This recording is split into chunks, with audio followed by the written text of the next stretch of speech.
Good evening, ladies and gentlemen. Welcome to you live from Arlington, Texas, broadcasting with our amazing partners in Esports Stadium. We are bringing to you the first semifinal of this week here on Challenges Uprising. As always, my name is Mark Rafa Alexander Arambide as your desk host. And of course, my co-analysts here, we got Sam Smacks Hyde and Matthew Cubby Samuelson. Boys, how are we feeling today? Oh man, I am very, very excited to be getting into the semifinals with you, gentlemen. We got some killer teams today. Frosty Dog hyping it up super, super well in that clip just now. I'm pumped. Smacks, are those like banana peels on your shirt? I'm not exactly sure. I'm a big fan. I just want to clarify. I haven't seen this one before. You're going away from your plaid style. Smacks has had some major upgrades this week. We got new shirts, we got a new mic, really stepping up his game here on the desk. I'm a big fan of this. So happy to be here and really excited for today's game as well. Smacks even got a new haircut. But without any further ado, let's jump in and catch up everyone who might have missed out on the entire season of Challengers Uprising. At the beginning of this season, we started out with two groups, A and B. And out of those, each group had 8 teams. Only 4 emerged victorious: Polar Ace and New Esports, LBGN, Mirage Esports from Group A, respectively. And then from Group B, 100 Thieves, Next, Frostfire, Simplicity, GG, and Supernova Dark Matter. And from there, we were able to advance into the playoffs bracket after 4 weeks of grueling regular season play. From that point on, we are looking at one semifinal in particular between Polar Ace Esports and 100 Thieves, who, as you can see, their total match history during the regular season going 3 wins, 1 draw, and 3 losses. And then, of course, 100 Thieves, a monstrous record, only 6 wins, no losses, but only 1 draw out of their entire regular season play.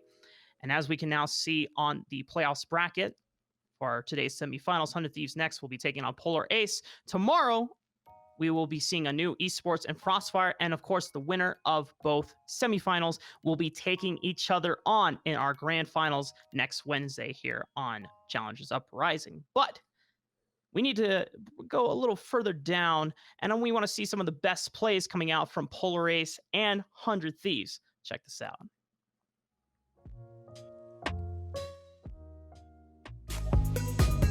In. He says, hold back my own initiation, and by God he does! Chasing down Kenny, Blitzcrank hook, Wild Bro keeps him alive, the lab turns down, Asilia still lives, and Kenny's got a sliver of HP, Asilia would like to go back in, and he'll lose his support as a result. Tony Top's in trouble, does spend the slice of Maelstrom just to stay alive. That's damage on his capacity, but he's forced into stasis. Tony Top's down as well, and now this looks awful. Everything that started so strong gets undone. Keep making these crazy plays. Yep. Sonic Wave lands onto Sudsy. Do they want to go for it? Flares was called the Forge God, but look at Brown Man Darius. Look at Mr. Bad on the side. It doesn't matter. Sudsy's caught out. The team fight is already lost for Simplicity. They get caught out of position, not playing front to back, and now Brown Man Darius goes golden trying to stay alive, but look at Flares. The frontliner jumping on the Panda, and Fusio follows him through the magical journey, gets a double kill onto Brown Man Darius as the mid lane is getting ravaged by Polar Ace. Simplicity won game 1. They threw game 2, and they are kicking themselves for it because Polar Ace are not here to play around. They are here to get every last scouting ground point that they can. Well, Smacks and Cubby, we've seen the plays, but we do have to update our fellow viewers about some major roster changes coming in. If you guys didn't see yesterday, for 100 Thieves in particular, Kemby and Tenacity, have already made their ways up into the academy level for 100 Thieves respectively. And so for them, Fallen Bandit, who was formerly the coach for 100 Thieves Next, is now stepping in for top lane in Tenacity's place, and they have a new jungler in NXI. And Cubby, I know you were paying really close attention to that matchup that we saw over in their debut performance against Radiance and Upsurge Esports. How did you feel about NXI? Yeah, I mean, I think a lot of people were nervous going into that matchup for 100 Thieves Next because Radiance, they had been peaking of late. Smacks, I know that you had them as your 3rd best team in SGC with their recent performance. But I think 100 Thieves Next answered every single question as they had a pretty clean 3-0. And yes, Radiance did make some mistakes, but honestly, a lot of that was off the back of NXI and his play, especially in game 2. I mean, he went off on Nidalee. He used to be primarily a Nidalee player. They picked it, I think, like R2, like, and they built a really nice team comp around it, and he went off in that game. And so, what a debut for NXI. And we're gonna have to see if he continues his play. But I think the bigger change for these guys is actually the fact that Tenacity is now out, and it's their coach, Fallen Bandit, stepping back in. And if you guys aren't familiar with Fallen Bandit, he played on the LCS roster. He actually replaced Someday in that last iteration where probably was the coach. And he was a fantastic weak side top lane player. And that really shone through. Like, I don't know how much this guy's practicing. Obviously, as a coach, you have a lot of different responsibilities. He has been a great coach for this team, but he stepped up and played some Malphite, played some Ornn. But with him being a weak side top lane player, as contrasted to Tenacity, who said that playing tanks are for bad players, it's a bit of a different look here coming in for 100 Thieves next. And we're going to have to see if they can continue to perform like they did yesterday. It's a small sample size, but it looked promising at the start. Yeah, he is definitely more willing to. Yeah, he's definitely more willing to accept Papa Smithy's orders of Ornn McNuggets on the daily. Much more flexible around that champion pool than Tenacity was. But, it's not to say that Fallen Bandit cannot play carry top laners. And maybe that's what we see. That is the adaptation going into Polar Ace series as Smacks. I know they have a couple or one roster change in itself going into today. Yeah, Gucci Esports Apparel wasn't the only one lacking the critical information there. It is going to be Pythagoras out. We do have Frost Forest in the jungle here. And yeah, I'm pretty excited to see what they can do. Of course, both teams subbing in their jungler. However, for Polar Ace, we have significantly less information on this guy because we did not get to catch a best of 5 last night for Polar Ace. But I have some faith in them that they're going to be able to pull at least some things off. Of course, like Cubby said, there are 2 roster changes coming in for 100 Thieves. So both junglers going to be relatively new. And I'm expecting some wacky things coming out from that because, we did see NXI pull out these carry junglers, which isn't necessarily too new to 100 Thieves next, how they play. But we don't really know what's going to come of Frost Forest here. I actually want to throw it over to Rafa too, because Rafa, like of all of us on the desk, you actually hands down have the most experience with Frost Forest. I mean, like, what do you expect of this guy who he would have been Harrisburg's jungler this split? But I mean, you have previous experience with him even in the past too. And so I appreciate that you're giving me this time to shed light on this player. However, oh man, now the spotlight is really on me. Well, okay. I'm going to give a very simple low rundown here. Frost Forest, aka Jacob Chan, is this amazing prodigy jungler from Utah, which is where we both live. So I always got to be repping the boy whenever I can. I haven't seen him be in competitive for quite some time now, but I know when he first popped onto the amateur scene last year, he was on rosters like Fruition Esports and Team Front, which boasted incredible records in their amateur runs and scouting grounds from last year.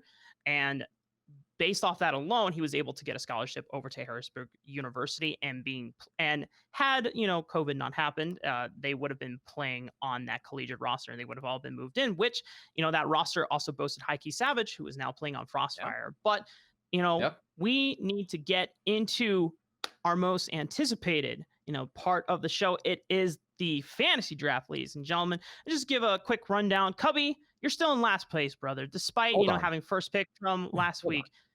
You're still in last place. I don't care if I did miscalculate some points that did not get captured on the show. Thank you. What, Cubby? What must you say that is interrupting me right now? Tell me. It wasn't nearly as bad as you originally had it. With your You're still in last place. Get over it. Like you're still in last place. Whatever. My time. Look, you're still 60 points behind me. So like I'm not 100. Not 100. Yeah. Okay, fine. 100 points, 60 points. You're still in last place. Last place is last place, buddy. Yes, all right. Now, but because you're in last place, you're going to be taking first pick. Now, considering there's a bunch of roster changes coming in for both rosters in 100 Thieves and Polar Ace, what did you go with as your first pick, Cubby? Well, usually this is the time where I'd say, like, all right, give me Kenvi, the best player in SGC. But fortunately for him, he is moved up to the next level in Academy, as we went over. Much deserved, and congrats to him. That means that first pick is kind of wide open, and I went with the member that has to step up the most and fill in Kennedy's gap, and that's actually going to be Copy in the mid lane for 100 Thieves next. This guy, I mean, like, the team likes to joke that, like, he's on Karma duty, he's on Galio duty to make Kennedy look good, but I will say yesterday, you know, he was freed up a little bit. He was on the block, had a great performance. We've seen him pop off on that champion and cup as well. And I want to see Copy stepping up more, because if 100 Thieves next wants to win, wants to still be that dominant team in SGC, the three members that are sticking around with his roster have to pick up their game. And I think Copy is going to be the one that can do it the most. Yeah, I was a little bit upset because we initially did our fantasy draft before we knew about the roster change, and I had Copy on my team. So Copy had to steal him away from me, which is very rude of him. But Hey, man, for my first pick, yeah, it's Papa Smithy's fault, really. But it actually can be Tenacity's fault for being so damn good at the game. So good on them for doing that. But my first pick for this week's fantasy is going to be Yawn. I took Cubby's approach in picking a more veteran member of this team. And I'm going to take Yawn in that bot lane. He is usually been not the primary focus of this team. You know, usually they're sending a lot of their focus and preparation toward Candy and Tenacity, but they are now gone. They now have Fossil Bandit up at the top lane being that weak side player that we expect of him. So I'm expecting Yan to be popping off a whole lot more in this series against Polar Ace. Now, it's not going to be an easy feat against Spawn, who Frosty Dog very wisely said is one of the best AD carries in all of SGC, but I have a lot of faith in him bracking in those points for me here. 400 next.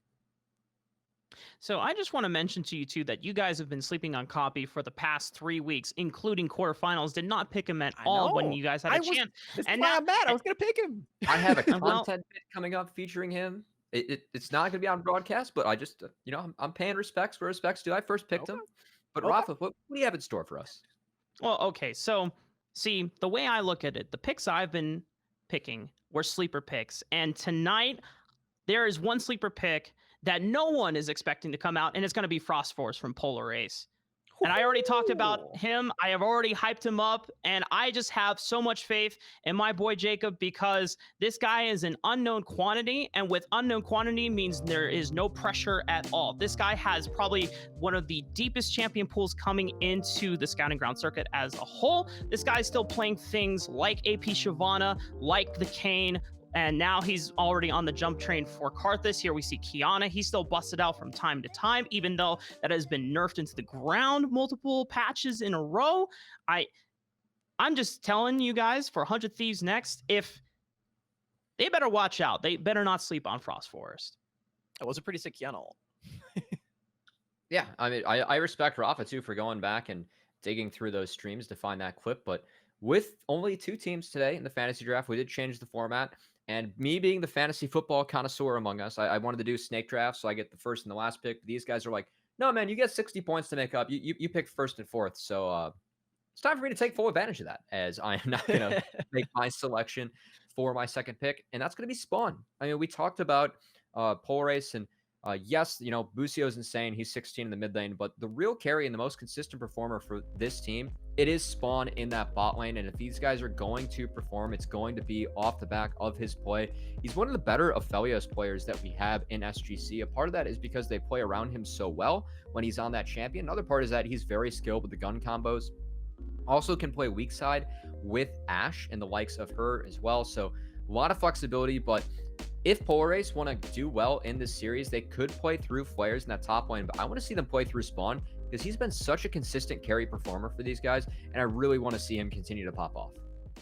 Yeah, definitely understandable. We got a really strong pair of bot lanes in this series today, but similar to what Mark's strategy was with his first pick, I'm going to go for a relatively unknown player in NXI, the new jungler 400 next. And I'm a whole lot more confident with that pick after seeing last night's series as well. Boy, oh boy, did this guy have some pop-off games on the Nidalee and the Graves. He was like 7-0-1 at one point against Radiance, and that team is no slouch like we highlighted before. This guy was very, very impressive. And one thing that I really want to note when thinking about 100 Next is they had the premier jungle carry player on their team before in Kenvi. And if they're already confident enough to putting NXI on Nidalee and the Graves, then I can guarantee you guys this guy is going to pop off. I'm very happy with my choice after watching that stream and also watching the duo stream that he had with Copy, by the way. He had that last night. That was an absolute riot to check out. I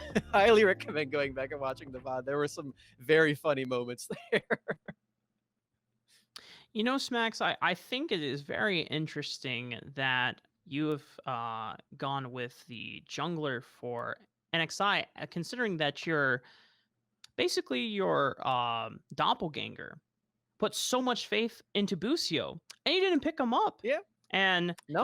we know that Busio is going to put up a lot of numbers today, just based on last week's performance. So I'm just going to go ahead and pick up Busio as my final pick. If I'm already buckling down on a Frost Force to carry, I assume that Busio is going to be right alongside with him. We are going to be all inning onto the Polar Ace double KDA double play here, and either we're gonna win big or we're gonna lose big, but I am very confident in this gamble here.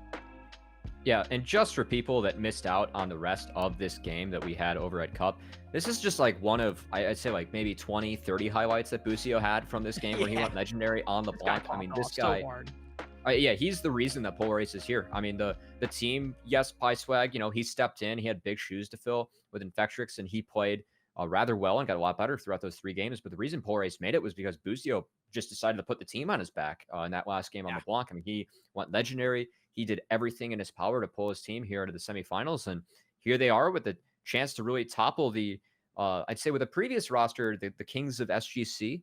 With the new roster, you know, 3-0 last night's a good start. And so it's still going to be a tough task, but a great opportunity for him to prove himself here. Well, as we I get mean, one final... both rosters are undefeated, if you think about it. Right. It is true. That's true. You know what, Smacks? If you come at me another with one of your smart comments, I'm going to kick you off the desk for tomorrow's semifinals. But we do have replacements waiting. You see that Wolverine wants in? We do. We have many fantastic guests from the Challengers chat room that would love to take your place, Max, as well as many other more grateful color casters. But going into going into fantasy draft today, we will be keeping track of how well these players do. And considering that since this is semifinals, a best of 5, we will be taking the 3 best games if it goes to all 5 games in terms of points, so that every one of us has a fair chance to allow their picks to shine through. But that will be our fantasy draft, and you know, we'll be updating you as the day goes on. But now let's take a moment to dive further into this matchup, because we need to start breaking down a little bit more of the win conditions and some of the anomalies that can be presented with the fact that both 100 Thieves and Polar Ace have these roster swaps. Starting with Cubby, I want to hear more about how Copy and Jan have to step up their game this week. I mean, it was pretty unanimous in the SGC community that Kenvi and Tenacity were the 2 best prospects that we had, right? And for anyone that was watching them, following SGC, it wasn't a question of, hey, like, are these guys going to get pulled up to the next level? It was a question of when. And with the roster locks coming in for Academy, they got yoinked up. Kenvi's going to start. Tenacity's going to compete for his position.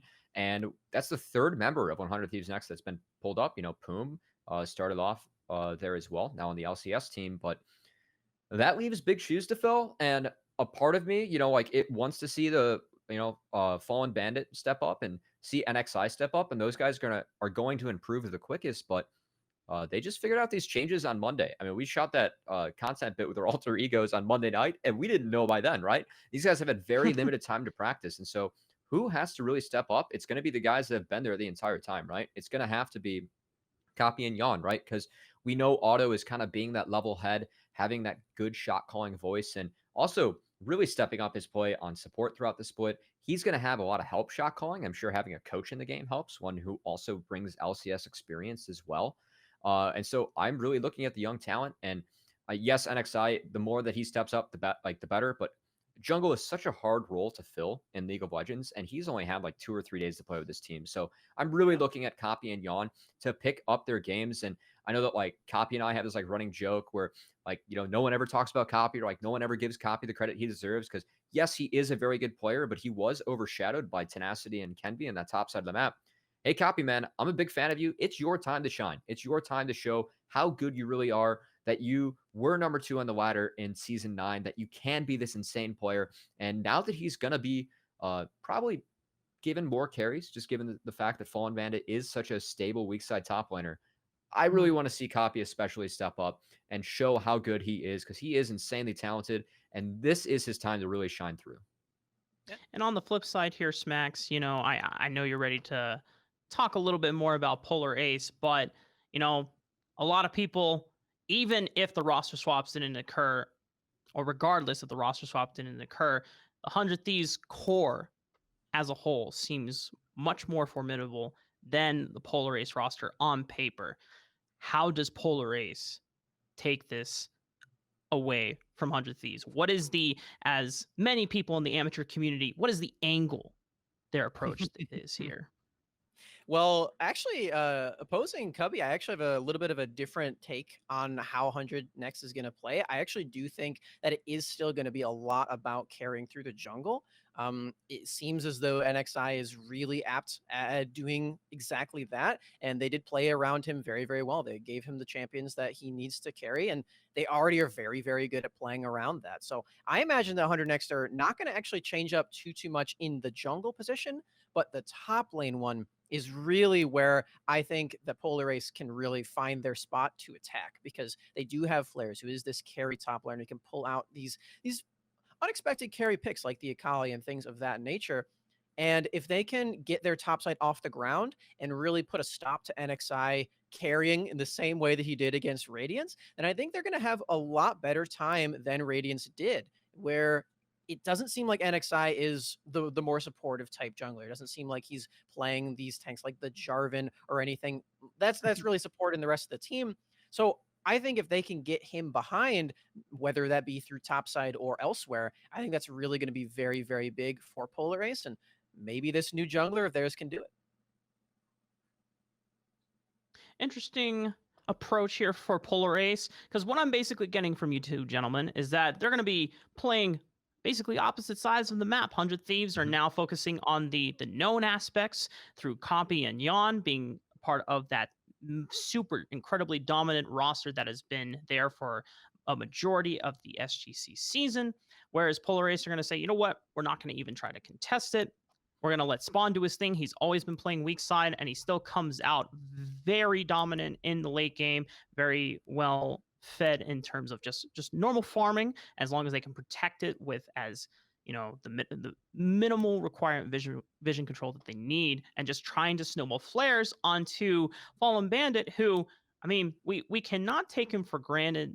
Cubby, as you said, he has that LCS experience, and I like how you said that he's going to be weak side, but I mean, if you look in the history, he has played stuff like the Kennen before, so I don't know if you would qualify that as weak side top lane. Still kind of weak side. I refer to you as my two experts here on the desk, make sure that the desk host is not spewing too much on here. So, but going into further, I think it is time now that we have more of a inside look of how these two teams playing out. Let's start with Cubby. How do you think the final prediction score is going to lay out between these two teams? Ooh. All right, so starting to get into the predictions. It's tough, right? Because we do have wild cards coming in. 2 new junglers, a new top laner for the side of 100 Thieves next, even though he does have a ton of experience. I'm going to give the nod over to the team that has been there the entire time. I'm going to give it to 100 Thieves next. They looked dominant against Radiance. It was a 3-0. I think Radiance is actually a better team than Polar Ace, but I think a part of it was that they had a bad day. Part of it is we don't really know how good this 100 Thieves next roster is, right? So I'm actually going to give it a pretty close series, give it a 3-2. I have a lot of faith in Spawn and Busio to perform and match Copy and Yawn.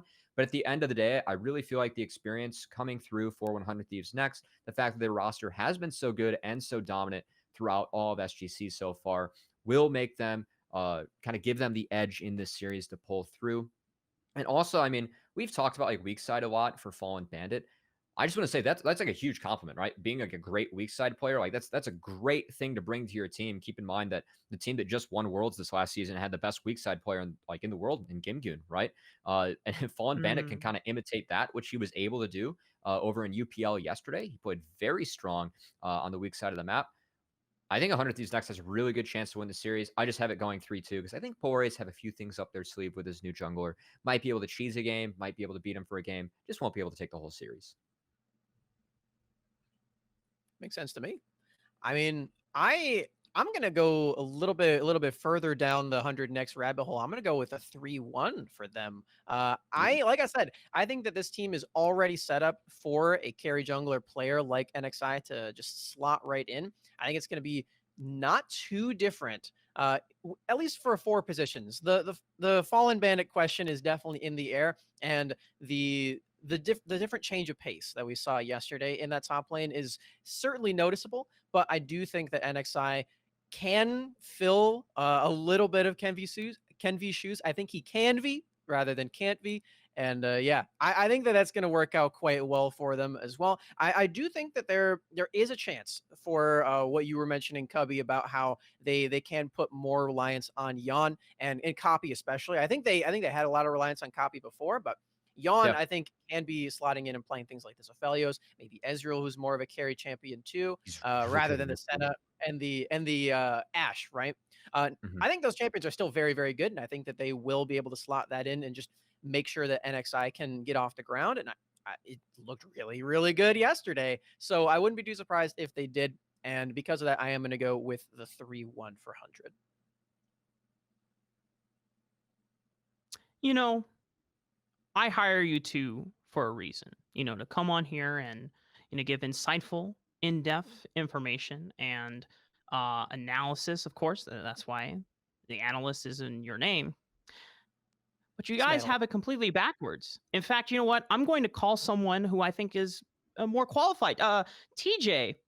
TJ, I don't know if you were there, buddy, but if I can grab you for a quick second, I would love to explain to our fellow analysts on the desk here why Polaris are going to win this series. I would really, really, really love to have TJ in here. He might not be in at the second, but I'm going to preface this, ladies and gentlemen. Me and TJ, before the broadcast today, we're having a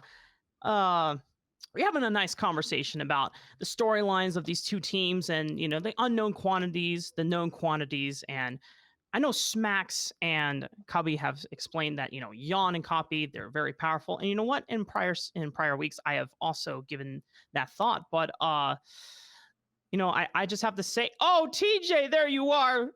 Brother, talk to me. My analysts are saying... Uh-huh. I know what they're saying. I've been listening. It's been heresy all the way through. They don't believe in the boys in blue. That's right. And we gotta preach to them. We gotta let them know what is really gonna happen. Now, I have Polaris taking this series 3-2. Now, what did you have a Polaris taking this series, TJ? Hold up, let me check my notes. It's really easy. 3-0. 100 Thieves are in Oh, chaos. They've lost their star top laner. They've lost their Wait, star TJ, that wasn't part of the jungler. script. It's all in. It is 3-0 to Polaris. Oh no. Okay, well, you know what? Let's roll with it. 3-0. Yeah, you know what? I don't know if I can be as audacious as you, TJ, but I'm very confident that Polaris are going to take the series over. But I'm looking at Frost Force. I'm going to keep talking about Jacob until I die. He is the savior for Utah esports and the scene here, since we don't really have many. So he is.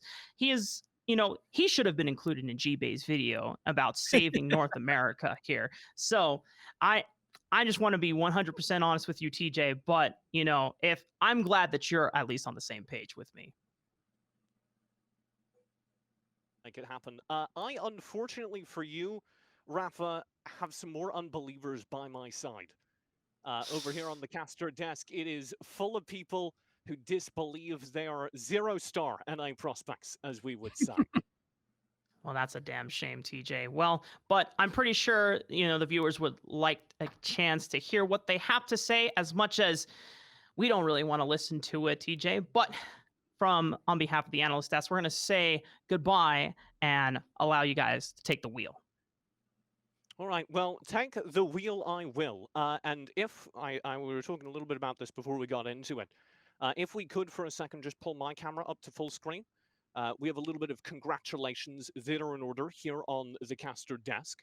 I, of course, will be joined by the one, the only Ivriz, and our very special guest, Invert, today. But first, I am going to issue a very special congratulations. Invert, you're very well versed in the Academy scene, and both Kenvi and Tenacity have just been promoted to it. We've got them wearing their scholarship hats there. How do you feel about it? Oh dear.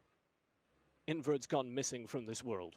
I'll keep going Hello? then. Ibraz, Hey. you're alongside me. You, of course, are returning to the broadcast as part of the Commonwealth Club here, and then our very new friend, Invert, is joining as a coach of Dignitas. I started this, Invert, I think you can hear me now, talking Yeah. to you about Academy. How do you feel about that promotion from 100 Thieves, the big news, Tenacity and Kenvi both going up? Yeah, I think it's exciting. I mean, these guys are so young. They're able to play a certain style that really is aggressive and, take to their own. So if they're able to mold that under a coaching system that, Kelsey has established, I think they could do really well for themselves. But the way I think of Academy and the way I like to frame Academy is it's not even getting your foot in the door. You've just found the door. You know where the door is. So for me, it's looking at where they go from here, and also understand that when you're an academy, one way or another, you're going to prove that you don't deserve to be there, right? Whether it's the work ethic that propels you to LCS, or that you fizzle out and you don't, you're not at that level anymore. So I look forward to seeing these young guys and see which end of that spectrum they're in. Ibraz, to return to our match today, 100 Thieves, without those two star players, me and Rafa are both in on the boys in blue. We got our match in blue jackets to kind of demonstrate how much we believe in them. And I understand you lack faith. Tell me, how do you think this is going and why? Yeah, not only a big fan of the 100 Thieves apparel, but also need to think about the fact that this team has looked dominant throughout the amateur series so far this year, really since their inception as this branch of the organization. But as well as that, you have such an intelligent leader and clear in-game voice in Fallen Bandit now returning to the stage, that I think that the veterans on the squad, one in top, one in support on the other side of the map, can really drive the younger talent, can really drive these rookies into doing something magical and doing something that can at least go blow for blow with some of the more industrious academy teams that we had just mentioned. I do believe we have the predictions overall for everyone on both the desk here, casting side, and across the board. So we'll take a look at that now. Invert, you agree with Ibraz. You're actually one off. You give another point to Polar Ace. Can you talk me through that? Give me a little bit of hope for my 3-0 prediction. Yeah, I think, just putting in a jungler, having that jungle inexperience can play a huge part in how these early games go. But I also think the top lane, we talk about Fallen Bandit being the brain able to lead the team in game. I worry about how that impacts the quality of his own gameplay when going up against someone like Flares. Yeah, historically, you can't get too different between these two players in the top lane in particular, because we know Flares as being that hyper-mechanical god back in the day with zero brain, zero regard for team play, and the fact of the matter is, he's been number one on the ladder time and time again. The issue is, when it comes down to actually making the right decision at the right time, it's a little bit shaky. And honestly, as you mentioned, Fallen Bandit, very, very cerebral, the brains of their operation here. Yeah, I just want to see whether they can combat that split push style, and whether Fallen Bandit is able to absorb enough pressure to make sure that their team game plan is going to be successful over that. I think that's a good place to shift our conversation into the game. We'll be headed to the draft in a moment. As we're setting up for it, what are you watching for on the Polar Ace side? We've talked a lot about the X factors over on 100 Thieves, but Polar Ace have also had their own rotating door of junglers. They've had ups and downs, a rotating door of quality in the quarterfinals where they went all 3 games. We'll start with you, Ibraz. We can open this up. What do you think we need to be watching out for Polar Ace? So we mentioned the top lane matchup and how Flares can probably style on Fallen Bandit, because while Flares is kind of your more veteran side of the up-and-coming talent here because, hey, he played in LCS all the way back in 2015.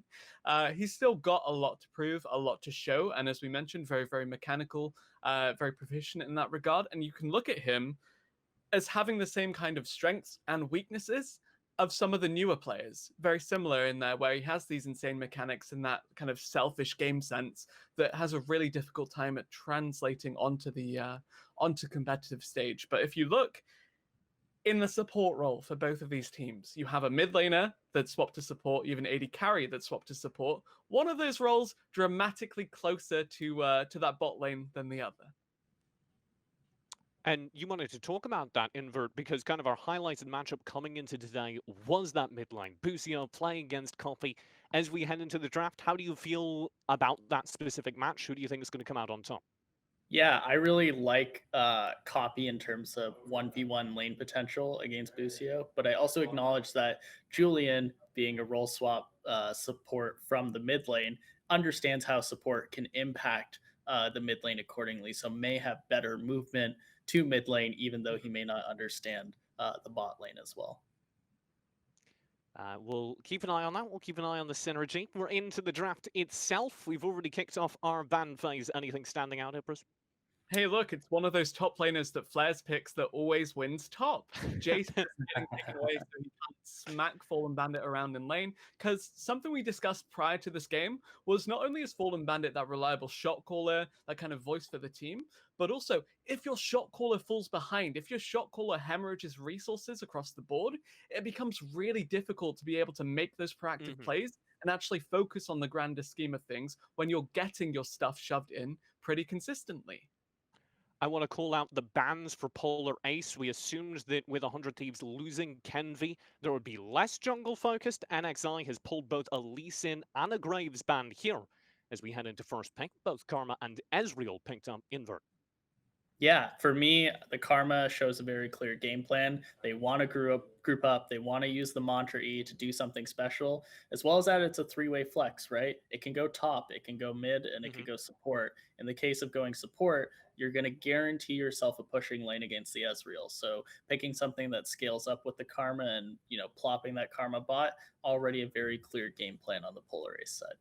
Yeah, you also do take away that Karma from being laned with the Ezreal, of course. They have like the strongest pre-6 of any bot lane as long as they juggle the passive stacks appropriately. And there is a pick that A, I really like to see into the Ezreal, and B, can again just play into that hard group with the Mantra E and just go all in time and time again that you mentioned. Yeah, Polar and we have that into very clear poke win condition, right? We have the Ezreal, Zoe. These guys are going to be 5 million screens away, poking at your face. So I'm looking forward to seeing how those two kind of types of team comps interact. Oh, and the poke doubles down. We got a hook champ as well for 100x. Spawn on the Kai'Sa, I want to hammer in on because Spawn has been incredibly consistent for Polar Ace. He has been one of the players we were talking about coming into this series as one of the win conditions. Do you think this enables him? I'll open that to both of you.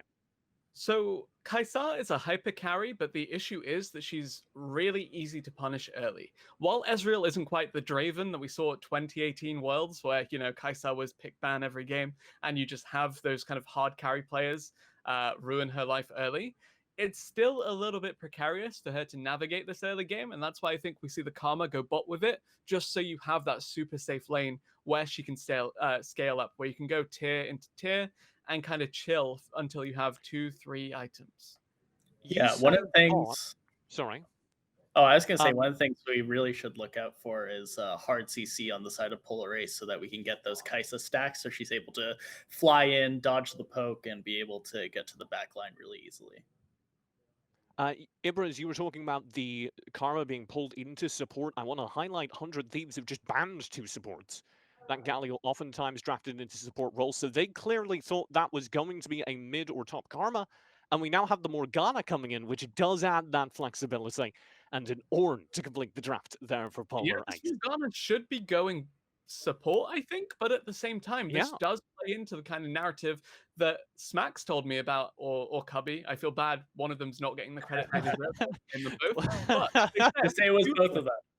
Yeah, both of them. But yeah, Julian, he just role swapped from mid. So if there's a mid laner he can play at support, like Karma, like Morgana, he'll go for it. And by the way, speaking of reading this draft perfectly, Kennen and GP are like the two top laners that don't play lane phase, which is exactly why these are banned out now, because it means that you have Flares taking an all-in matchup against Fallen Bandit. Granted, that's now an Ornn, so that's kind of out the window, but still, it makes sense.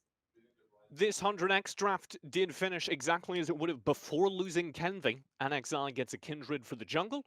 We do get a Shen for the top lane, which wouldn't have been something we would have seen previously. Fallen Bandit playing a lot more passive than Tenacity does. Invert, as we close things out, how do you feel about the Polar Ice draft? What are they looking to build here?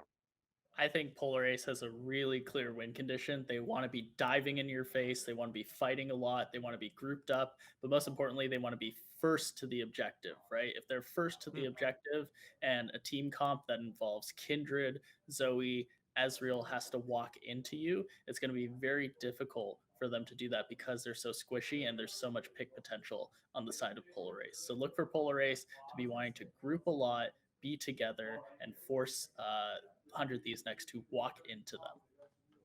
And we got a lot of what you were asking for to enable that Kai'Sa. We got the hard CC towards the end of the draft with the addition of that Ornn and Morgana. Ibris, what 100 Thieves next bring to the table? So 100 Thieves X, as Invert mentioned, have a lot of non-committal damage from 2 screens away. Ezreal Q, Zoe Q, either of those to the face come mid-game is going to be a solid chunk out of anyone. That being said, a fairly hefty front line between the Ornn and the Volibear does mean the face checking isn't as scary, plus Black Shield, of course, does a lot. But I'm looking at the Nautilus, the Kindred, and the Shen as just like a mild inconvenience to create space for the carries to actually dish out the damage. So if you kill either of the Zoe or the Ezreal in the mid game, suddenly 100 Thieves can't take a fight because they only have one consistent source of damage unless the Kindred pops off. And I think that these fights are really difficult to navigate if the right CC spells, like a Binding, like an Ornn Ultimate, can come through at the right time. I want to return to where we started then. We started things off. Invert, you were the most on my side. We were all talking predictions, and I was the only one here who said Polar Ice would do very well in this series. I actually really like this draft for game one. Do you agree with me? Does this change your prediction in any way? It doesn't change the overall prediction, but I also favor Polar Ace's draft. I think it's a lot easier to execute. And when you have a champ like Kindred working with a poke comp, it's a little difficult to navigate the Kindred outside of the jungle matchup. So I really want to see how NXI works with the Kindred in this draft because normally you don't really want to pick Kindred against poke or with poke. Okay. I do this to Emperors all the time. This is your first time casting with me, so I'll give you a second. In a single word, who wins this game? Polar Ace or 100 Thieves next? Go. Polar Ace. Oh, that was 2 words, but it's their name. I'll allow it. Emperors draft, how do you feel? Still all on the 100 next train? Honestly, I think that Polar Ace have a really easy comp to execute in comparison, just because 5v5 is always going to be less stars aligning than a siege or poke comp. And looking at what we've seen here, okay, comps are cool, individual player changes are cool, but at the same time, this was supposed to be Flares versus Tenacity. This was supposed to be the battle of the carries in the top lane, and you've given me goddamn Ornn versus Shen. Yeah. And that's not going great. We also have that mid lane match we were talking about, though. Copy playing with that exciting Karma now in the mid lane. Is that a similar vibe where you're just throwing up your hands? You know, that's my least favorite champion in the game, right? Karma, Karma, Karma. Annoying to get on top of, annoying to deal with, just absolutely just sits in mid, wave clearing for days, and then maybe you gank her, cool. She has percentage health heal twice on a snare, plus speed up. It's just really disgusting champion to play against in lane. And while we shouldn't see Copy hard carry, that's what, you know, sorry, not Copy. Boosie. Boosie. Yeah, Boosie. Yes. While we shouldn't see Boosie hard carry, he doesn't need to, as long as this Kaisar does a lot. That being said, though, Volibear, Shen, Karma, Morgana, this is basically 4 supports and 1 very scary Kai'Sa if she gets ahead. Kill her, and you've won. I'm really excited as a support main. This is draft I finally understand. And I think that you've set up a decent condition in the Kai'Sa is going to be the only thing doing damage towards the late game. But I kind of believe that this Protect the Kai'Sa comp is absolutely going to work out. We've headed into the game. My faith in Polar Ace is renewed. It's time for game 1 of 5 here in the semifinals. Yeah, fairly standard jungle pathing coming through immediately. Something I do want to touch on right out the gate, though, is that you see the Kindred starting on bot side. This not only gives access to the top lane at level 3, but it let Fallen Bandit start in lane on Shen, which is insane because you get your Blade in lane at level 1, and that means you can go for those more aggressive trades immediately without any real punishment. Yeah, it shows they really value the counter matchup here because normally Shens can start Q, get the 127 Q so that they have the percentage damage on the red and just super leash the Kindred. But instead, we're probably going to see reverse clears. The interesting part to me is going to be, let's say Polar Ace maintain bot prio and 100 Thieves maintain top prio. Mid is going to impact who gets what crab a lot. So looking to that at the 315 mark to see how both of these teams play it out. And we did talk a lot about that mid lane matchup coming into this game. We mentioned that Bucio's on the Karma, who's not going to be doing a whole lot, but is very difficult to play into. Do you feel like that's going to mitigate Coffee's impact on the game? Honestly, I think that it means that Zoe has less opportunities to leave mid, and as well as that, you should always consider the Volibear, the team of Volibear as having the superior mid-jungle 2v2 anyway. That being said, though, if 100 Thieves mid-jungle duo can keep their distance, can use their range advantage, maybe we see them pull something off. Attempted pulling of something off in the mid lane. 100 next won't be able to grab that early pick onto Bucio, but it is obvious where their focus is there, trying to get that star player in the mid lane behind, and I can't help but wonder if that's misplaced. I would be much more worried about Spawn, right, Inver? Oh, yeah, sorry. I think we got a little lane trading going on in top and bot, but the important thing there is that the scuttle timing happened. They both junglers use their prio to get the crab. Seems like some pretty basic first round jungling. The real action is going to start once both junglers get their base off, they get their preferred smites, and they're looking for opportunities off of these push lanes. Hey, Kindred getting a crab is already a better start than we've seen some of them But not a mark. get off with. Not a mark. True, yeah, not a mark indeed. And again, that's just kind of a consequence of the fact that you have this reliable bot lane of Spawn and Hero shoving in pretty consistently. What is that? Top lane? Big danger, but the Volibear is here and the danger flips. That's going to be a huge stun out. And this is going to get very risky for Fallen Bandit. Does successfully get back behind the turret. As Frostforce arrives with a vengeance here in Challengers Uprising, and that vengeance is swiftly punished. TPs will be coming in. A very messy top lane duel as Frostforce is the first blood, goes back in too early, and I don't think Flares will be able to connect. He's so far away from this action. That's just not going to happen. I was hyped there 'cause... Sorry, you get. Oh, initially, really. Oh my god, nobody's going because Flares just walks underneath the turret and gives a second kill over to 100 Thieves. Yeah, I was really hyped there because in my mind the Volibear shield was for like half his health and not like a small sliver. Didn't really do much to delay that play, and in fact, because they tried to commit for the turnaround... Ignite ticking. Bot lane getting messy as a result. Eon will have to bail out, and the Volibear is hot on him. The stun will not come through. Instead, it's Auto that eats the damage, dying for his AD carry, but Polar Ace gets something back in turn. Loving all this action, and Kai'Sa already got a base off, is able to catch a huge wave. Going back to that top thing, I thought it was horrible for Fallen Bandit to have used his TP, get chunked like that. Ornn gets a free base off, able to come back on the map, but that just didn't happen at all. Instead, the Volibear comes in, tries to do too much. The Ornn comes in, once again, tries to do too much, and you actually get a winning play on the side of 100 Thieves top side. Yeah, the implication of that, of course, meaning that we now have a Kindred in a pretty good position to scale up. Any kind of lead Shen gets or any kind of step up over the enemy top laner means that he can then, use a lot of side lane pressure, get some freer ults off, and now you already see with the red buff, Fallen Bandit putting that bully potential to some very good use. And the Tiamat too, just for the wave clear, is always going to be able to push and move and use that ultimate and not sacrifice anything on the other side of the map, especially because Ornn lost his TP. So now Fallen Bandit cannot be matched. Auto Lucian will be in trouble. This is around the first Drake. Auto takes that damage and will survive, standing on top of a lot. Nixie will start this fight. He died! Did already lose Fallen Bandit, but Copy chases down Frost Forest.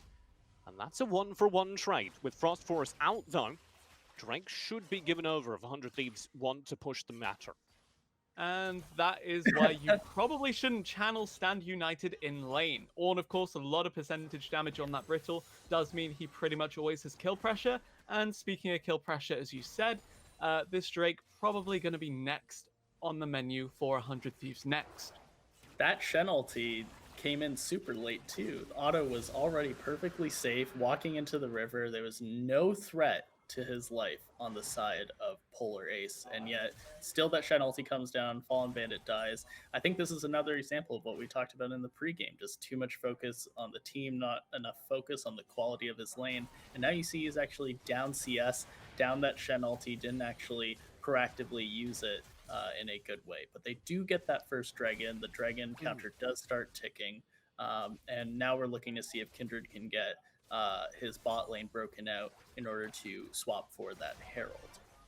I think that's the right way to frame it, because despite that misplay, 100X do get their early game objective. They do find the kill onto Frost Forest, and despite everything that has happened, 100 Thieves still have a game lead. Right, Ebras?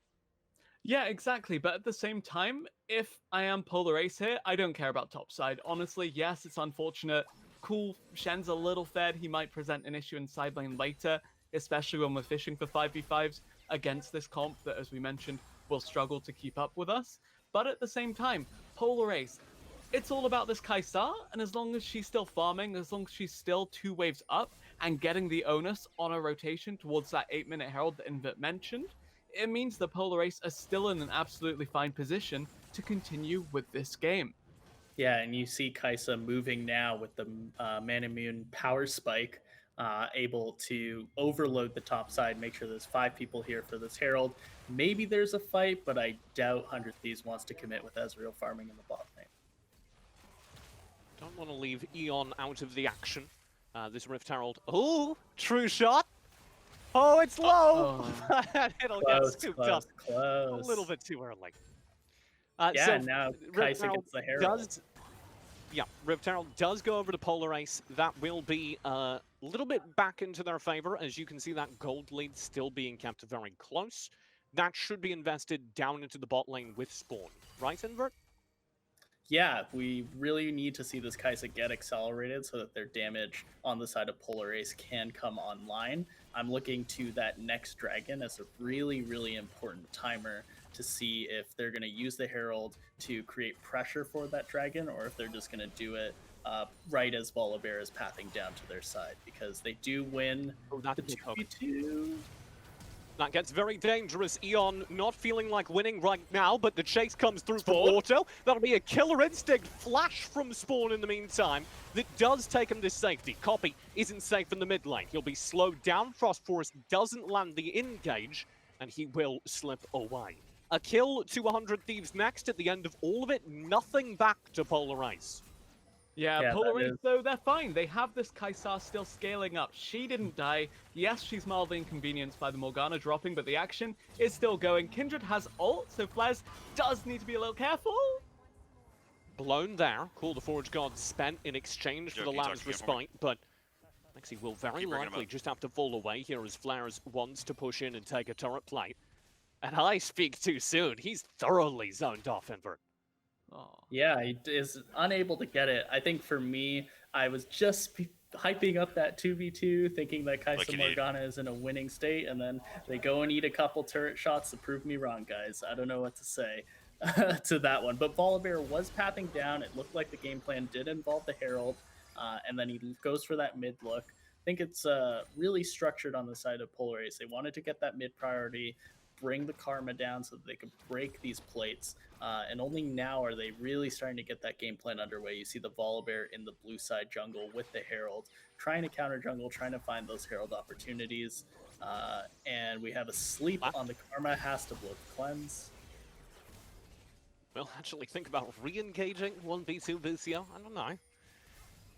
Should just have the wave clear in time. You can see Fallen Bandit drifting down here as well, though, as mid lane gets very busy. The taunt lands, Fallen Bandit finds the kill, and Busio's knocked out to mid.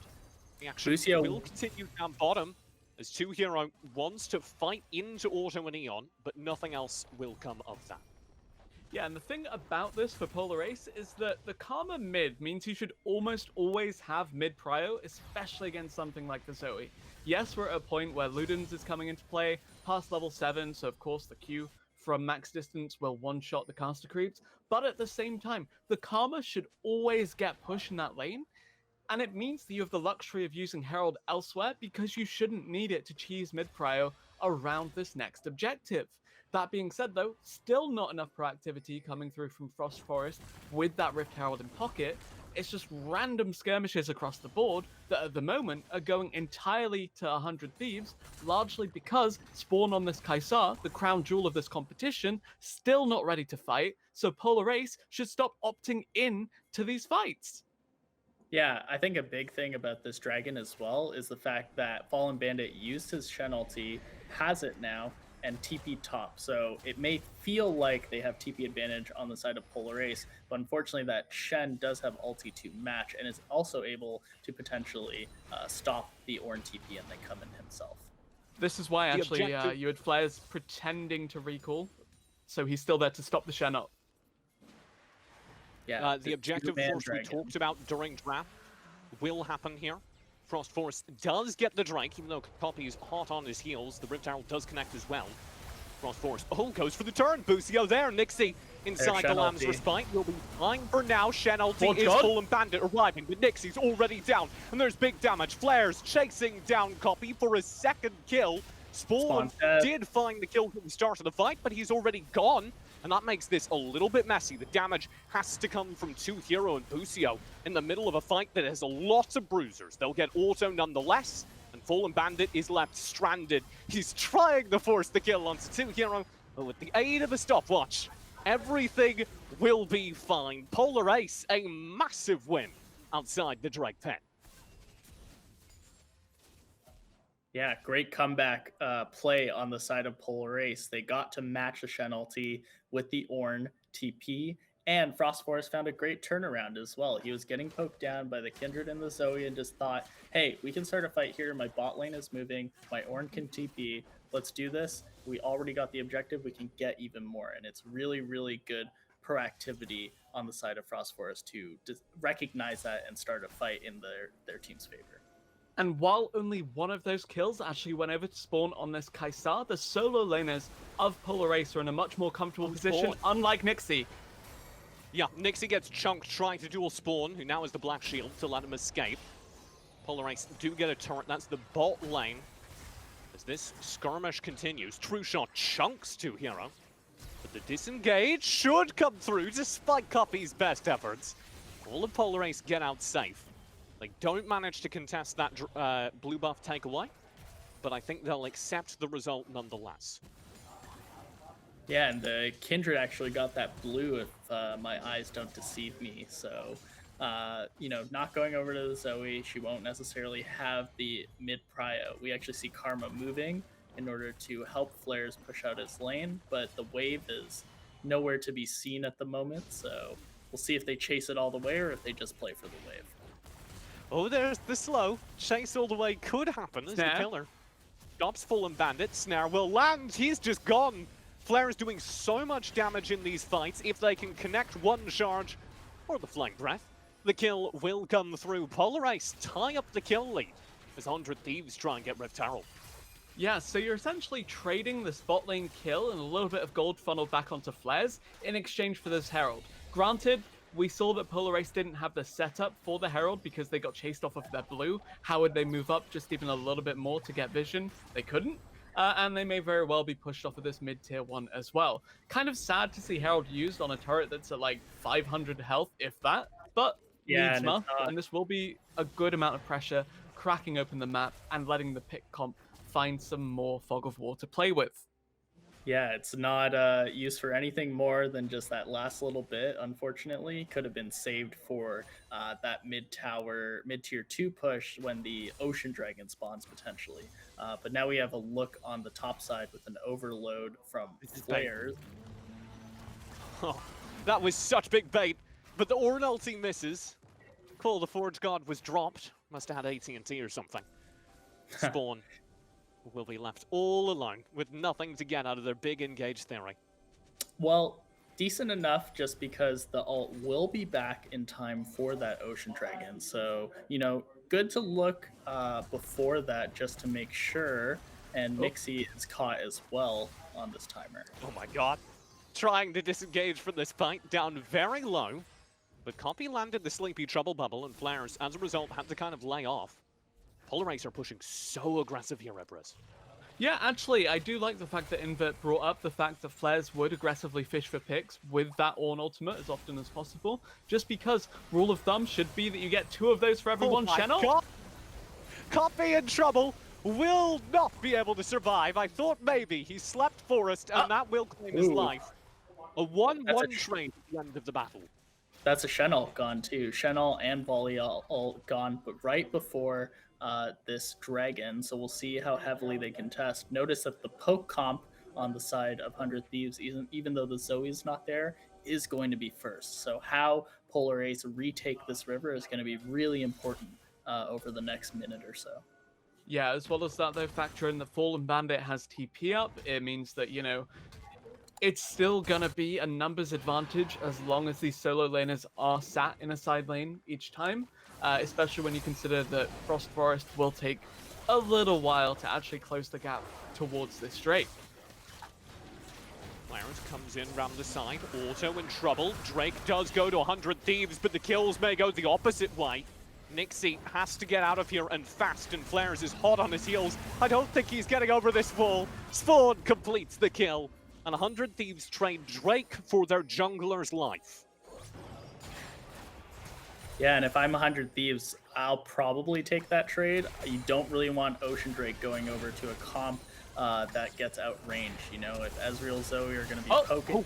Frost! So aggressive! Killer Instinct, and Spawn has the kill. Copies down, but the depth charge absolutely interrupts the escape. Spawn's got to do the damage, and he absolutely can! Oh my god, they blow up Auto as well. Nixie, Copy, and Auto all down. Eon dueling down in the top lane. Won't survive this either. Polar Ace wipe across the map. Only Fallen Bandit is left to witness his team's destruction. Why would you flash into the Ornn that is meleeing you to death with grass?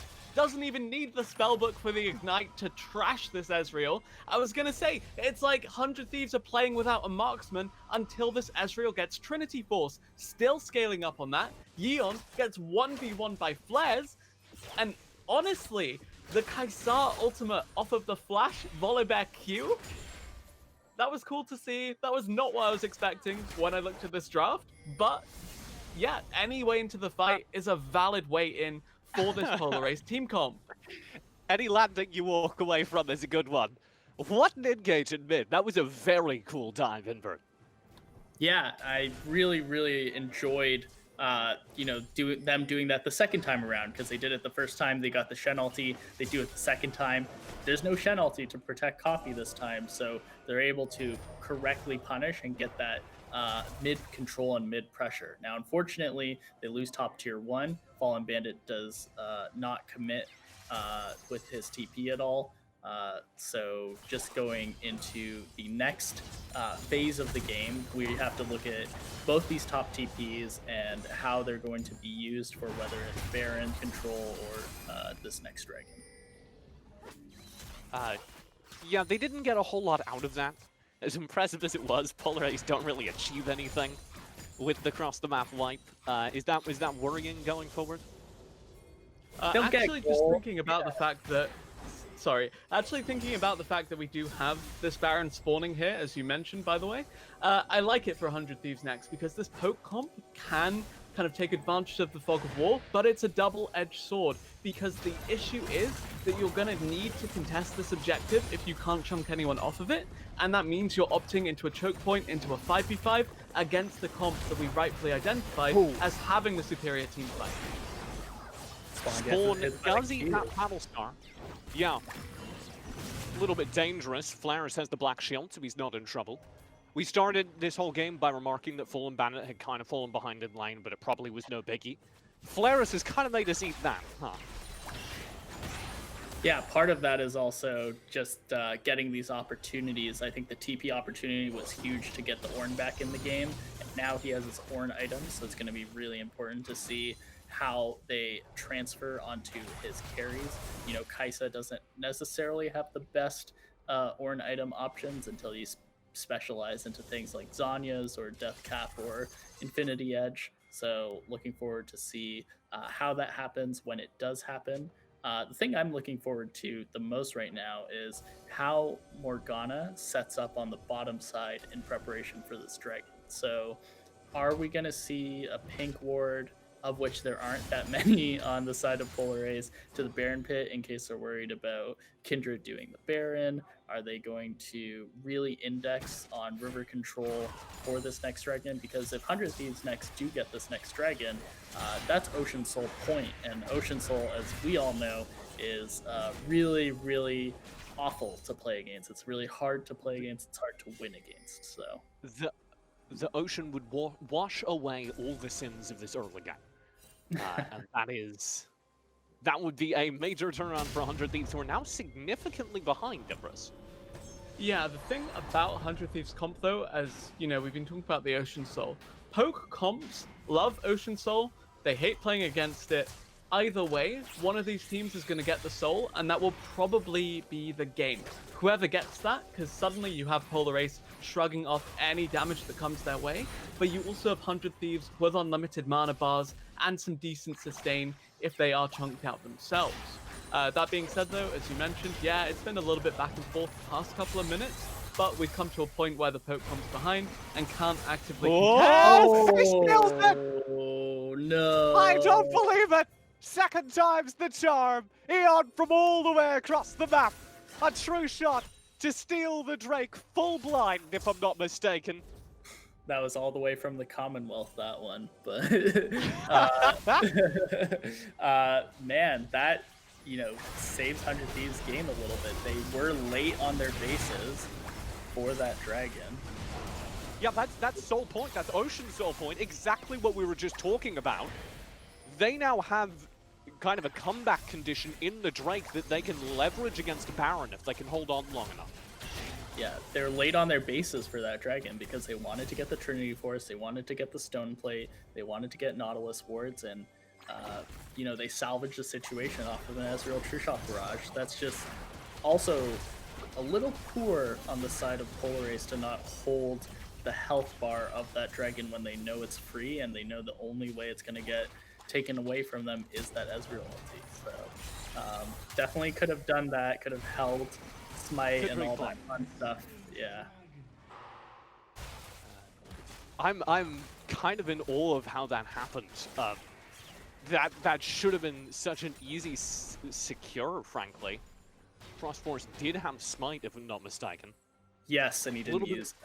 A little bit of a shake-up for Polar Ace, of course. Recently, they've had kind of a revolving door of junglers, so maybe the comms aren't quite smooth enough. As the coach for Dignitas, I'd imagine you'd know such things. What are kind of the comms as you're bursting an objective like that might get dropped? Yeah, normally you call out a health value that you're going to be bursting at. So at this value of health, I will be using all my abilities, my burst combo, to make sure that we secure this. But I think the important thing in that situation is they had all the information to realize that this objective was going to be free. The only way that it could be stolen is a random Ezreal ult. So you really have to communicate that to the rest of your team. And it could be anyone. It doesn't necessarily have to be the jungler. Just anyone communicating the idea that Ezreal ult is coming. Let's hold this objective at a health high enough that Ezreal ult will not be able to take it, and then secure the objective for free. Now they're playing against an Ocean Soul condition. It's a little scary on the side of Polar Ace. One thing goes wrong, they won't be able to play out the rest of the game if they lose that Ocean Soul. It's going to be very, very difficult at the very least. Especially as, Fallen Bandit, by the way, is really taking this fight. Especially as Polar Ace haven't been able to force anything for the last couple of minutes. They're going to try it now with the Baron. If they let this go too long, the Ocean Soul is going to be leveraged against their Baron take. Yeah, So I like this play. They want to fight this now. I like this play. Really They're good to see it. completely out of position. Yeah, exactly that. And it does mean that the Poke comp will have to face check into this 5v5 team comp. TP. Oh, all the way in, Nixie over the wall. Steals the Baron as well. 100 Thieves on the 2 steals are back in this game. They are still slaughtered in the jungle, however. Nixie and Auto both gone at the start of this fight. Eon and Copy will be able to get away though, and they have the Baron in their hands. Polar Ace with 2 kills, about 30 seconds on those respawns, have to get as much done as quick as they can. Here comes the dive, Spawn, an instant kill. They absolutely blow up Copy, and this is going to get even worse as Eon is just having to kite around the side here. Inhib should be going down. They could try and end, and Fallen Bandit's just kind of watching. The first respawn's coming through 4 seconds from now. Nixie there. Fallen Bandit stunned up, rooted down. Polar Ace have the kill staggered. They could absolutely go for this now. Minion wave is here. In big trouble. That's going to be True Shot. That's going to be the minion wave clear. It's going to be Polar Ace having to back away. 2Hero with the benefit of all of that shielding will survive. And Nixie's there to assassinate him. Flares tries to turn, Nixie drops the Lamb's Respite. They will be fine. Auto safe in the middle of all this, but the kills still go to Polar Ace. Don't underestimate Spawn in these tightly packed team fights. Yeah, 100 Thieves, they steal the Baron, but they still lose the fight. Had that Baron not been stolen, that would have been game in favor of Polar Ace there. They still get that mid inhib, they get a couple of kills, they get a gold injection that is comparable to what they would have received had they slain the Baron, but more importantly, 100 Thieves delay the end with that steal, delay the end with that take, and now can maybe look to do some sort of crazy contest around this Ocean Soul win condition. Yeah, the Soul is not going to be there for them because their jungler is dead. But the Ezreal is alive, and he's the objective master this game. That's the second steal of this game, though, Invert. And we were talking about kind of the comms that lead into objective secures. I think it's pretty clear Polar Ace have a problem with that. Yeah, and they did not account for a lot of things in that case. Warding over the wall, trying to see the Kindred ultimate. Potentially. Yep, and the Forge God does come through. Spawn is doing so much damage, my lord. And that pretty much undoes everything that's gone wrong. Oh, Frost Forest will complete the kill. Copy can't stop that, and that is 2 kills given over by 100 Thieves with their base open. That gets really scary, Ibras. That is game, you have to imagine. With Yeon dead, it's Copy the only one dealing damage, and this 3-man is trying to hold against 5.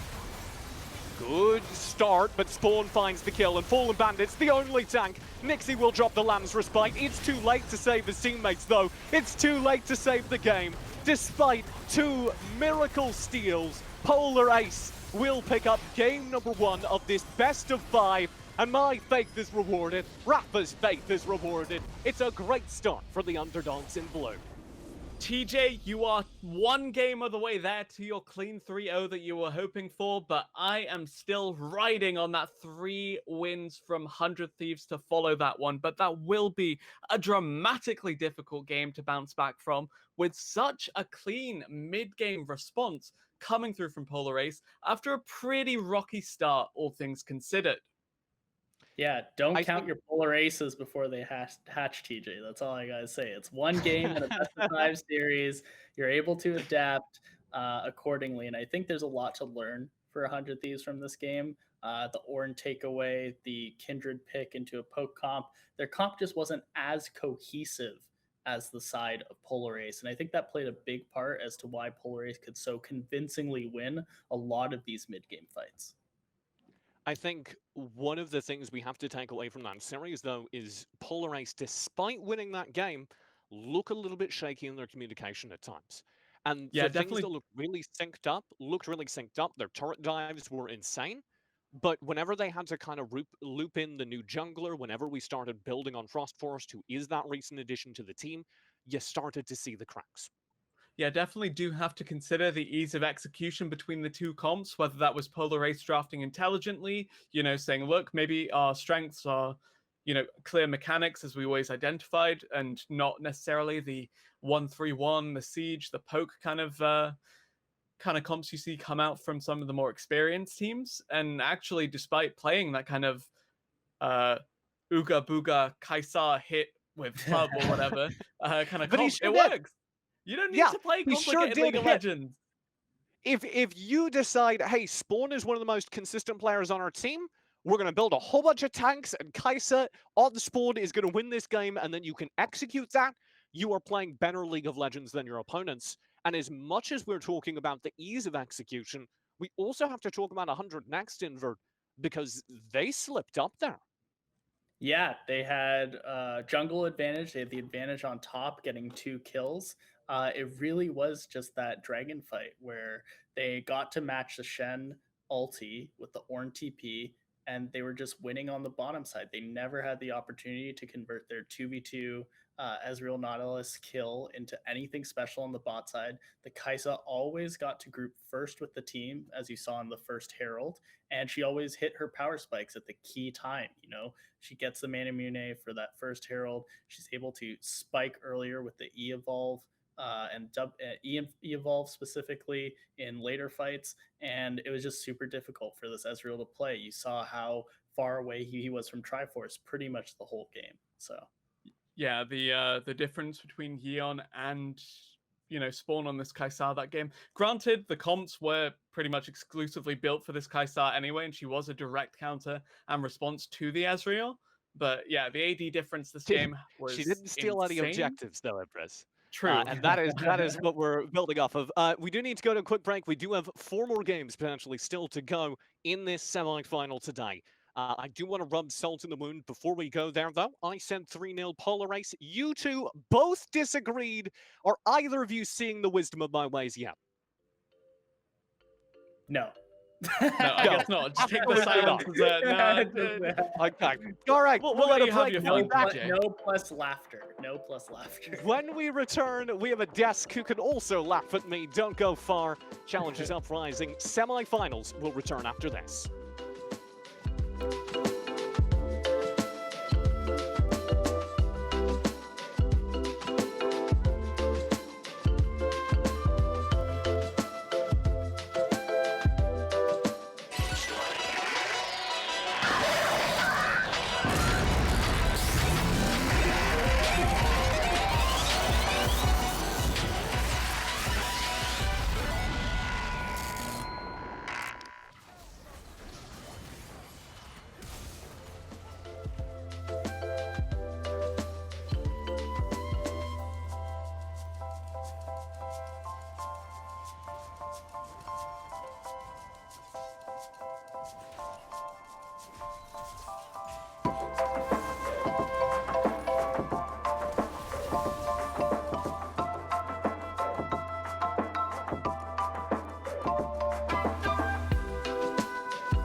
ladies and gentlemen, off of a very, very, for many people, surprising win from Polar Ace, but not for me, because this is what I predicted coming in, and you guys were all haters and predicting for 100th. Now, before we get I ahead had to of go in ourselves, 5. this is just, yeah, it's the best of 5. I know. I'm just hype. I'm excited just to see Polar Ace doing well. So, but this does mean, and I hope that we're going to be seeing the full 5 games coming out from both teams. I want to see the extra mile being traveled by both of these rosters here. But we have to break down this game, and the first place we got to start is that draft, Cubby. And I know when we were off air, you were quite molding at some of the picks that were coming in for both teams here. Molding is a harsh word, but I think like the major point is that this is where we kind of see the difference of the 100 Thieves Next with Tenacity versus the 100 Thieves Next with Fallen Bandit, right? If I was looking at that team comp and Tenacity was on the team, I think it's a Camille angle, like for sure. I mean, the fact that you are fighting into 2 Beefcakes, a Karma, a Kaisa that's looking to dive, that's not a team that 100 Thieves Next are really to set up in team fight. And that's something that in the past I'd see them kind of try and pivot away from, right? And I think that Shen was their version of trying to split push, but it didn't work out that well because like the ultimate can't really attack anyone. And we saw what happened when Polrace got a little bit ahead. The fact that they have the tankiness of an Ornn, the tankiness of a Volibear, the shields of a Karma, who, by the way, since they went ahead, didn't go for the support items, went full AP, which is still very, very good on the Karma. We saw the Zoe and the Ezreal, who just have no % health damage. They didn't do any damage to those champions. They couldn't tear through them. Like, it wasn't like Jan was running it down. I mean, he had a rough play in that like top inner turret, but he was landing all of his mystic shots and landing a bunch of auto attacks, but you just cannot do enough damage into that team when they get ahead. Yeah, the buff to Shen coming through may have helped his shielding, but you still can't deal any damage. And it definitely felt, you felt the Tenacity sized hole when it came to their gameplay here on the side of 100 Next. They still tried to make a lot of plays in that top side, but they got some kills with it too, right? They did have some successful ganks up there, but feeding a Shen is not the same as feeding a carry that Tenacity would be playing. And you definitely felt the lack of damage come the late game with the Ornn and the Volibear just running rampant. Yeah, absolutely. For NXI, he tried his best to kind of fill in the shoes for Kenvi. And, based on yesterday's performance, definitely seems like 100 Thieves are in a great spot. They have nothing to worry about. NXI is going to be able to do everything. But, even though starting off on the right pace with a couple kills for both the Kindred and the Shen to boot, it really was around the mid-game area once they started fighting around the dragons that, as you pointed to and alluded to, Cubby, the lack of frontline versus the 3 enormous beefcakes that Polar Ace were sporting, this is going to be very hard for a Zoe, a Kindred, and an Ezreal to cut through. Right, and I know that Invert brought this up on the cast. Ezreal really isn't an AD carry until he gets that Trinity Force, right? And they were taking fights into the team of Polrace and with Volibear and Ornn having so many base stats and early health stats. They couldn't tear through the early side of Polrace, and they pretty much just ended up dropping down like flies. And once Polrace got a little bit of some footing in that game, they drove the lead home pretty nicely. Yes, they went across a couple 50-50s, which they didn't need to take in terms of the Baron, and they had a Dragon stolen out from under their feet by Jan's True Shot Barrage, which is very nice. But most games, that's not going to happen. And Polrace, for the most part, they actually played this one out rather cleanly. The only other change that I actually would have made is if this is like DRX playing on blue side. I know not every team is DRX, but actually Morgana mid is a very good matchup into Zoe. You can land those binds when she jumps back to her portal, and a lot of that safety, and well, she also brings more damage in the mid lane than Karma, but once it got ahead, Busio patched that up by going for the Luden's Deathcap build, which really, I think, helped out and at least gave the team a little bit of damage because they were lacking on that front, but once they got ahead, wasn't an issue. They were just able to kind of bulldoze over 100 Thieves Next. Yep, and as you can see here, I've got my Polar Ace merch up here on my mic stand. Wow, you sell mics? That wasn't you. That was Frosty Dog. Are you taking Yeah, Frosty Dog stuff, Max? Me and Frosty Dog are tight, so he let me borrow his sticky note for today. But yeah, I was quite impressed with what they were able to do. I was a little bit worried seeing that the only real damage source was Kai'Sa. I was like, man, Spawn's gonna have to put on his best Uzi impression there if he's the only one dealing damage. But it really did work out a lot because, like Cubby said, the Ezreal did not really come online in a timely manner, and then the tanks just completely outscaled him. I would even wager that if you're in that situation, Ezreal's not an AD carry until he gets his Blade of the Ruined King, because then you're not Yeah. dealing any damage through the Ornn and the Volibear. So They were really far it behind at was that really point, tough. though. Yeah. Yeah. And Zoe's like very burst oriented as well. It's not like a Cassio where you have a lot of damage over time against these tanks Right. either. So it's really, really tough to break through that front line as shown here. And yeah, I mean, I on the side of Polar Ace, I really hope that that was just game one jitters out of Frost Forest on the smite button, because losing Oh. if losing neutral objectives lost you fantasy points, then Mark might be in the negative right now. That was pretty Rafa rough. he had a few heart attacks. We were Yeah. gonna call up his family possibly in the middle of that when the Baron went down, but fortunately it came through. And while we are talking about how one-sided it might have looked for Polar Ace, keep in mind that if 100 Thieves next, if their comp got ahead with an Ezreal and a Zoe, it could have looked this one-sided as well, right? If those two Absolutely. champions get ahead, they start blowing people up. That said, that wasn't the case. And Polar Ace No. had themselves a very nice game one. I was a little bit concerned about their draft, but once they got ahead into what 100 Thieves next threw at them, ended up being very good. And I'm curious where you kind of see the pivots coming on through Smacks if you were on the side of 100 Thieves next, or even Polar Ace. Like, how do you switch things up? Because you have to think that this comp might be denied from them. If Yep. they swap sides, they might put a higher priority on Ornn for Fallen Bandit, who has already shown that he can play that champion very well. I'm curious, how would you where are you kind of aiming to switch things up for 100 Thieves? Well, I think for them, it's less about the draft and more about the gameplay, because they did have a lot of topside focus in that game. Mhm. But like I said before, getting a Shen fed on your team is the exact opposite of what you want to do with that champion. You want to go bot lane once he hits level 6 and then have those outnumbered fights. You get the lopsided stand united coming on in for you, and getting the Shen ahead against the Ornn, not going to be the best strategy of attack here for 100 next. So I would honestly be totally fine if they just had that same comp or a comp very similar to that, if they just went bot side instead. Because like we were saying, if Ezreal gets ahead, then he can start melting through these tanks. He can start being that poke menace. And especially if he's going to be stealing away those Drakes, Yon can be that carry for this team. So as much as I was hyping up NXI for being this like can be equivalent as like this carry style jungler, if they're gonna be playing through top side, it's not gonna work if you're seeing these supportive style top laners. So I would like to see if he's still gonna be playing these carry champions, maybe go and spread the wealth bot side instead here. I think the other thing too, as well, is once Flares was able to pick up some kills of his own, which was kind of a random occurrence because of the mid game fights around the Dragon Yeah. Pit. Flares, despite being focused early on by NXI, was able to accelerate his tank build, and And that's how as Ornn both of works. you have, You hit yeah, 13 and there you go. they hit level 13. He hits the two what was it, Sunfire Cape and Abyssal Mask, and being able to Yeah. upgrade both of Ornaments. those items. I mean, It's who crystal on time. that Broken roster for items. 100 Thieves is supposed to melt through him? Who's supposed to take him down?